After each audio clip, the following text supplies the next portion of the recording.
Hey y'all, today I'm going to show you how I'm going to get my garden bed, my raised bed, ready for this year. The soil, as you can see, I've just left it alone.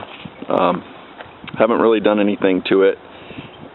And I'm going to show you what I mix in it and how I till it.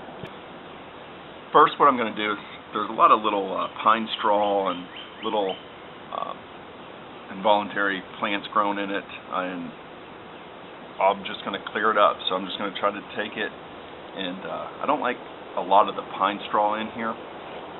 I'm going to add compost to this, and I don't make enough compost, so I have to buy it. I do have some compost. I've already put it in some other of my raised beds, and I'm completely out of it now.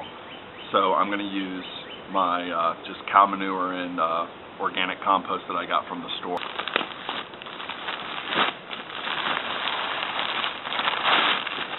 Now, this is what I'm going to add to my garden. Each person does it their own way. There's no right, no wrong. It's what works best for you. So I have Epsom salt, and I have 2 cups of Epsom salt. This is a 4x4 foot garden. I'm just going to sprinkle it on, and then I'm going to have 2 cups of blood meal.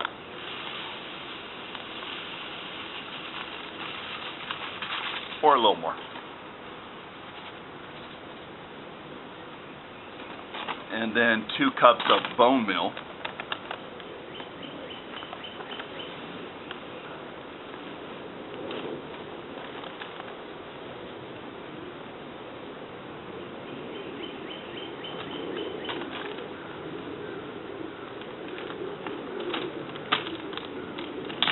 And then 1 cup of potash.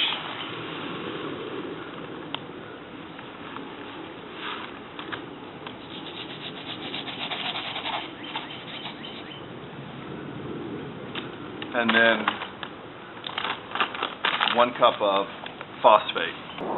Once I've put the compost, the potash, the phosphate, Epsom salt, bone meal, and blood meal in, what I do is I'm just going to till it up. Now this is last year's bed. I made this bed last year, and I used Mel's Mix, which is compost, vermiculite, and peat moss, equal parts, so 1/3 of each. And I did add throughout the season, I added bone meal and blood meal to it, and I did add Epsom salt as well to it. So I did check my pH, which my pH is 6.7, so I'm okay with that. And I'm going to go ahead and just get in here and till this. Now what I'm doing is I'm just trying to break apart any big little compost stuff like that, getting any sticks out, getting any of the real thick roots. If I have a lot of big thick roots, I throw those out. But mainly what I'm trying to do is take from the bottom and pull it up and to just mix it in real good. And you also want to take from the sides.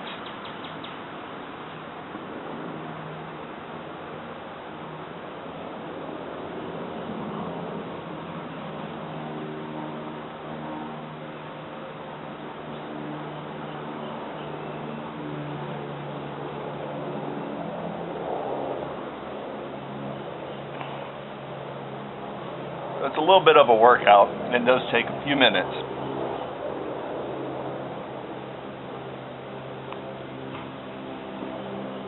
Like, here's a taproot. I don't want that in.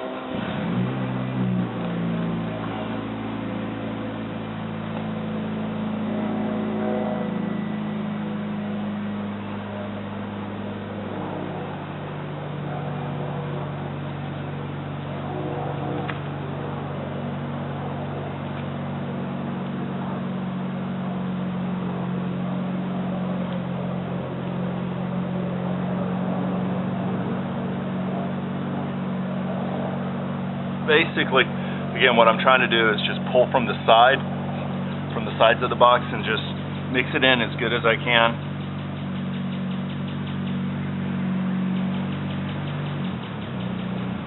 And then take from the middle and pull it out, and then let it go back and fill in. Alright, so I feel that it's pretty well mixed in, so now I'm just going to even it out.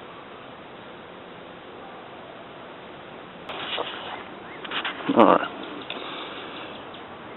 This is what the soil looks like now that we've added all the bone meal, blood meal, phosphate, Epsom salt, and all that stuff there, and more compost.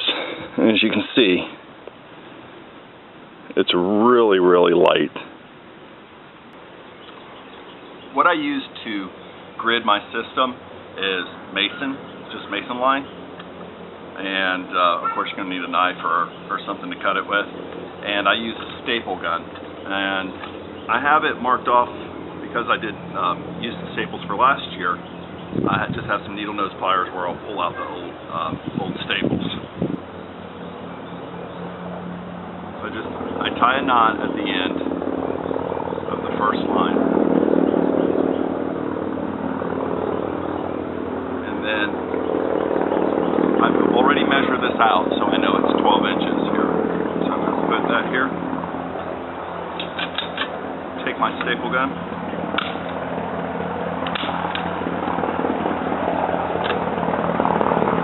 I'm going to run it down. You have it marked with the staple that I'm going to pull out. And then just put my line here and then staple it again.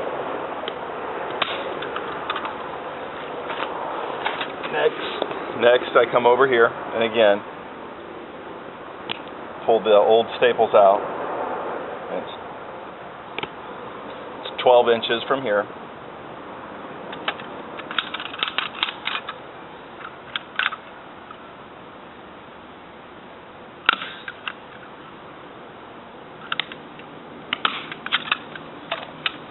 And then go back up here.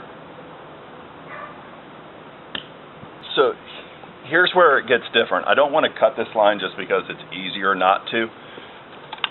So I just come to the side, staple it here, then go back up here. Now I'm going to go this way.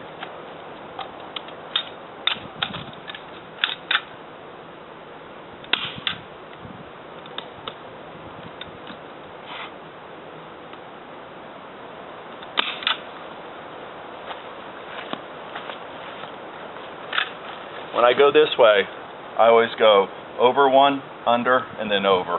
So I'm just kind of weaving it.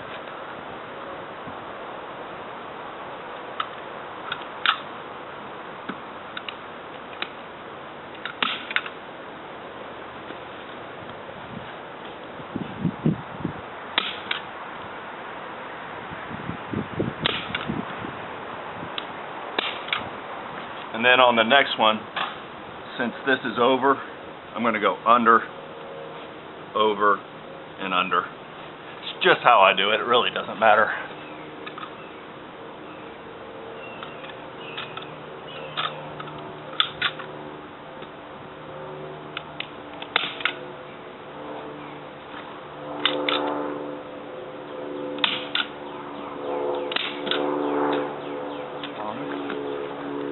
And then again, since I went under on this one, I go over, under, and over.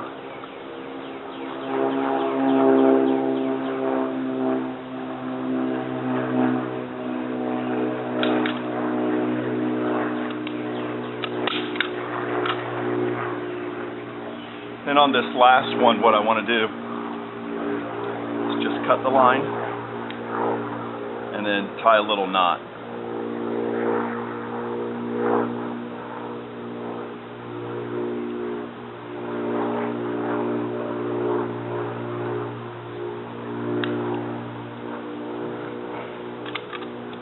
So now I have my grid system, and I can plant according to how many ever plants you can have in each spot. Like carrots, radishes, those would be 16. A tomato plant would be just 1, and it's really that simple. So I'll show you what the grid looks like a little better. Thanks for watching, guys. I hope you all enjoyed.